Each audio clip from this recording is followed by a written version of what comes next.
forsi li jarawni li marali u Dajen, Ivan Kajjen għaddejt minna, u l-lum għaddew 5 snin u thank God għadni għawek, b'saħħti iżjed minn qabel, naħseb illum il-ġurnata. U nagħti messaġġ li ma nagħtawx qalbna, nagħtu l-messaġġ li ovvjament għaw il-kura u nistgħu nfuqu wkoll. Kien b'dan il-kliem li l-imprenditriċi Diane Itzod deskriviet il-ħajja tagħha wara li rebħet il-ġlieda kontra il-kanċer tas-sider. Is-Sinjura Itzod kelmet dwar din l-esperjenza li markatilha ħajjitha waqt attività li matula tabru d-dettalji dwar il-Pinko Pink Ball li se jittella fis-27 ta' Ottubru illi ġej.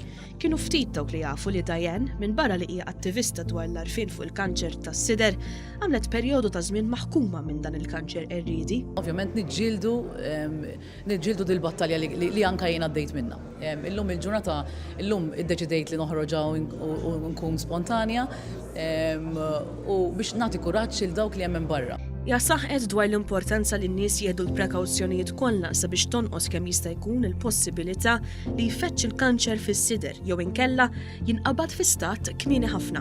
Għalhekk l-importanti li mmorru niċċekkjaw ruħna nagħmlu l-screenings li hemm bżonn ħalli ovvjament dak hekk ikun hemm xi problema taqbduhom il-bidu.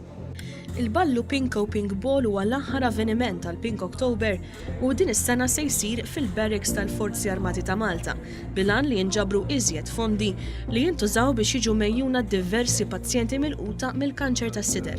Dwar dan, One News tkellem mas-Sinjura Michelle Muscat.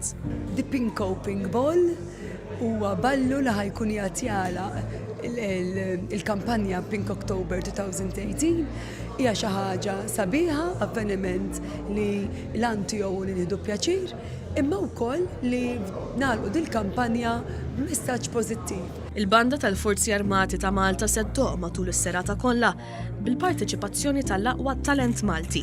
Għal aktar dettalji il-pubbliku huwa mħeġġeġ iżur is-sit pinkoctober2018.com.